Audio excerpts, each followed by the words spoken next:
یعنی وہ اللہ جو ہر چیز پر قادر ہے، یعنی ساری ملکیت اس کی ہے، وہ کچھ بھی کر سکتا ہے، سارے اختیارات کا مالک وہی ہے۔ دنیا میں بڑی بڑی طاقتیں آئیں جن کے مقابلے میں کھڑنے والا کوئی نہیں تھا۔ انہی بادشاہوں میں، انہی طاقتوروں میں ایک بادشاہ تھا جس کا نام نمرود تھا، لیکن میرے مالک کی شان ہے، اس کی قدرت ہے، اس کا قانون ہے،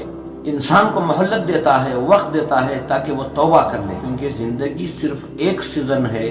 اسی ایک سیزن میں ہمیں اپنی آخرت کو بنانا ہے، اپنے رب کو راضی کرنا ہے۔ اللہ مہلت دیتا ہے، لیکن کچھ لوگ اس مہلت کا غلط فائدہ اٹھاتے ہیں اور آخرکار اللہ کی پکڑ میں آ جاتے ہیں۔ تو نمرود اتنا بڑا جابر بادشاہ تھا، لیکن جب پکڑنے کی باری آئی تو اللہ سبحانہ و تعالیٰ نے مچھر سے کام لیا اور ایک لنگڑے مچھر کو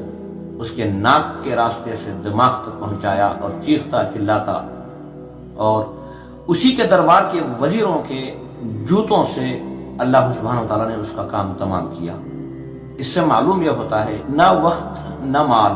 نہ یہ صحت ایک مقام پر کبھی کھڑ نہیں سکتی، یہ مالک کے اختیار میں ہے، لیکن جس کے پاس جب بھی جو صلاحیت آ جائے یا مل جائے اس کا صحیح استعمال کرنا، ورنہ کہیں ایسا نہ ہو کہ اللہ کی پکڑ آ جائے اور بچنے کا راستہ تلاش کریں اور بچنے کے لیے کوئی راستہ نہ ملے۔ ہم عاجز ہیں، ہم محتاج ہیں،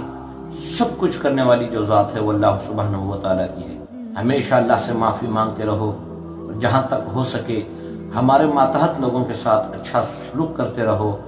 تاکہ ہمارے اچھے سلوک کے ذریعے اللہ کا رحم و کرم ہم پر ہوتا رہے۔